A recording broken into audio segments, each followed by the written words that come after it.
Hey, it's NPR's Book of the Day. I'm Andrew Limbong. It's always interesting to hear how different authors empathize with their characters, particularly when their characters aren't necessarily the best people. Today, we've got two authors on the pod who wrote books involving young teens during World War II. In a bit, we'll hear from the acclaimed author Yiyun Li talking about her new book, The Book of Goose. But first, as a point of comparison, I want to play this interview for you from 2014. It's between NPR's Arun Rath and the author Anthony Doerr, who had just written his book, All the Light We Cannot See, which would eventually win the 2015 Pulitzer for fiction. It's about a blind girl who takes refuge in rural France during the war and a boy who becomes a Nazi. And in this interview, Doerr says something interesting about evil and how it works and how it's not something that happens in an instant, but is instead a matter of degrees. Is there anything left to say about World War II? There are so many books written about the war. Supposedly, if you dropped them on Germany, it would cover the whole country. I'm not sure if that's true. But I thought, why do I need to add one more? And for me, I just thought I would try to dwell very specifically on these two children as they move through the war. That's writer Anthony Doerr, and the children he's talking about are the protagonists in his new novel, All the Light We Cannot See. Doerr is exploring familiar history through unfamiliar perspectives, hoping you can see the world from the viewpoint of these two children. He admits that was a challenge for one of them, a young boy named Werner who becomes a Nazi. I asked Doerr to talk first about Werner's counterpart, the French girl Marie. She's a sightless girl. She loses her sight at the age of 6. Her father works at the Natural History Museum in Paris and is the master of the locks there, in charge of thousands upon thousands of locks. I like to think of him as a loving father. He helps her learn to see in all the ways she cannot see. And in 1940, as I'm sure most folks know, as the Germans come pounding into Paris in June of 1940, lots and lots of things change very quickly, and he has to flee with his daughter Marie to the town in Brittany called Saint-Malo. And let's talk about Werner, because we see the process of him becoming a Nazi, but at the same time, he's a boy. Yeah, he's an orphan. He grows up in a little coal mining town called Solferein near Essen, Germany, and Werner is drawn, he finds a radio as a young boy and is drawn to electronics. He finds out that he's quite gifted at fixing and repairing them, and this turns out to be a ticket out of the mines, and in some ways he thinks maybe a ticket towards a larger life for himself.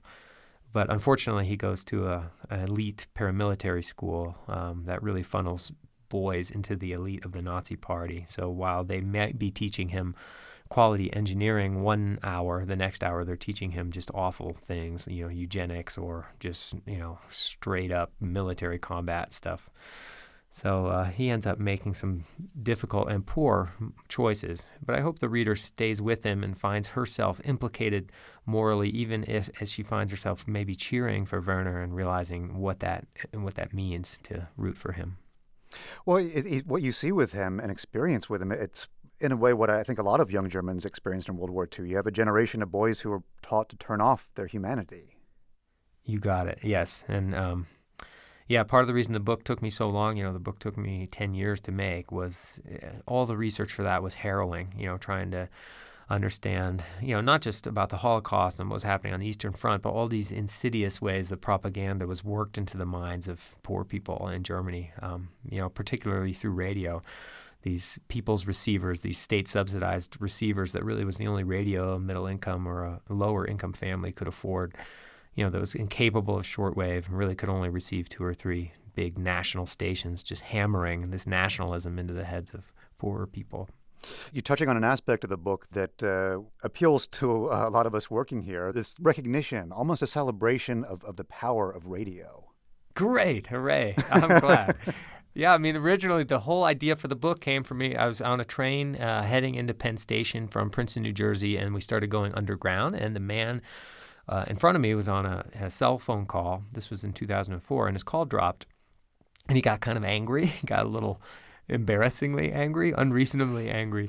And I just remember thinking, what he's forgetting, really what we're all forgetting all the time is that this is a miracle. He's using this little receiver and transmitter, this little radio in his pocket to send messages at the speed of light, rebounding between towers to somebody maybe thousands of miles away. He might have been talking to somebody in Madagascar for all I knew, and for me, that's a miracle. So I wanted to, originally, the real central motivation for the book was to try to conjure up a time when hearing the voice of a stranger in your home was a miracle.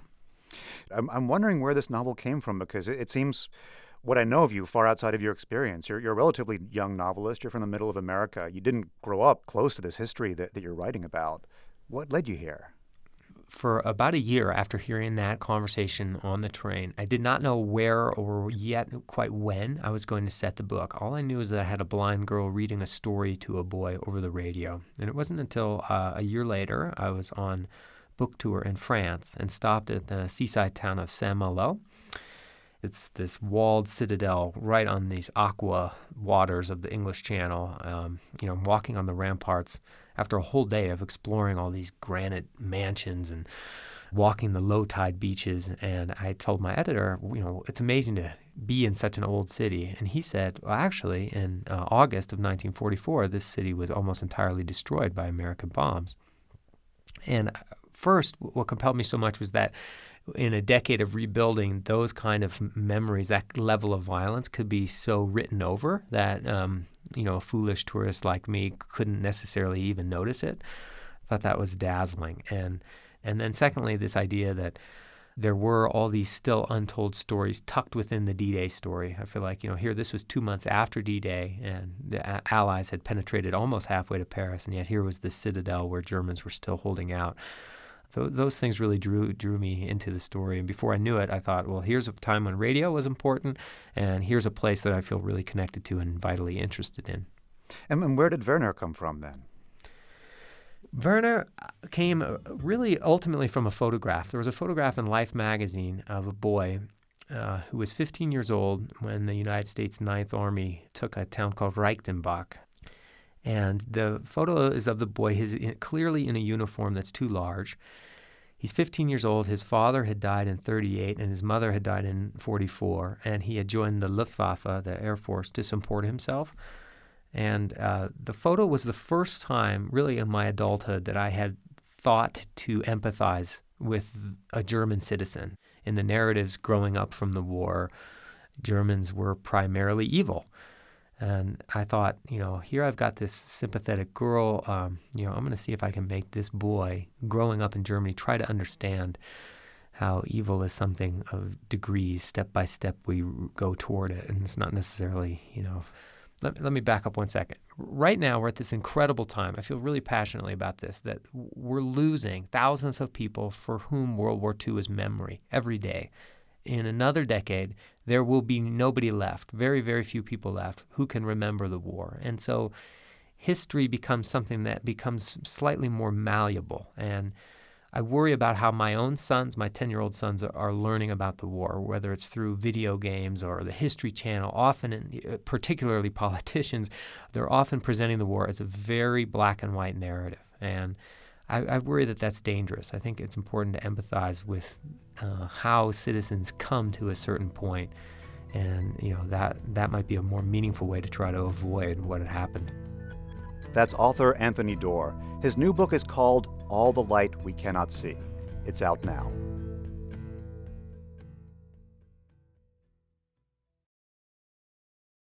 The main characters in Yiyun Li's new novel, The Book of Goose, are these two girls who aren't great people. They're liars and fabricators, but they're also extremely good storytellers in their own ways. And in this interview with NPR's Scott Simon, it's interesting to hear Li talk about how their expansive imagination, which helps them get ahead in life, is also the thing that lets them be absolutely ruthless and merciless to the people they hurt. Agnes and Fabien are partners in crime, as children can so sweetly be. They're 14 and growing up in a small town in France after World War II, where they look up into the sky. And as Fabien makes up stories and Agnes writes them out. Fabien was eyes and ears for both of us, she says. With the encouragement of Monsieur Devaux, an older man in the village, they turned their stories into a book, which is published and celebrated in Paris, then London, as a haunting portrayal of children's lives in post-war France. and then they hatch another plot in real life. The Book of Goose is a new novel from Yiyun Li, winner of the PEN Hemingway Award and author of 6 works of fiction, including the story collection 1,000 Years of Good Prayers. She joins us now from Princeton, New Jersey, where she teaches. Thank you so much for being with us. Thank you for having me. These stories that Agnes and Fabienne make up can be pretty jarring, can't they?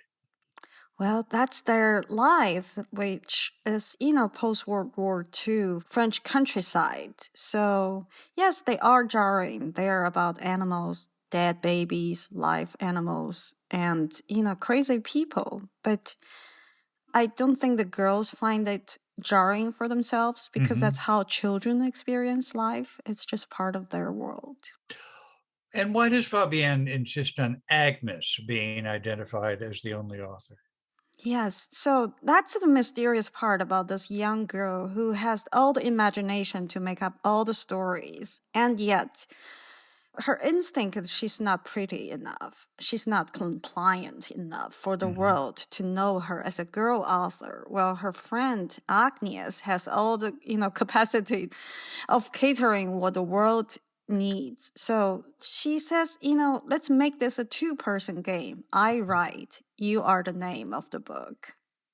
And Monsieur Deveau, he's written a lot in his life, but never been published. What does he see in the stories that the young girls show him? So here is an older man who is, truly, as you said, he is an author, unpublished. And I think he understands this need for the countryside stories, for how, the French children lived after World War II. So I think he is, as you said, the first salesperson. He has a, instinct for the market. So that's why he decides to help these girls, push these girls out as child prodigy. Without giving too much away, the girls find it easy to cast Monsieur Deveau as I'll just put it this way, an unsympathetic character. Well, I think, these girls are imaginative. They're also ruthless. There is some mercilessness within them. And again, that's from where they are, as these two have a world. Anybody coming into the world, they send an invitation, but they expel Monsieur Deveau as ready as they invite him in. It's a very girlhood phenomenon. Yeah, to take things in and cast them off in the Yes. same minute. Yeah. Yes. Except, of course, it has real life consequences for Monsieur Deveau. It does. And, later in the book, I don't want to give too much away. There's a, echo. There's a reiteration of that. But these girls, they don't think about what they do to other lives. As you said, lives are changed because of what they have done. You were born in Beijing and came to the U.S., as I do the math, in your late 20s.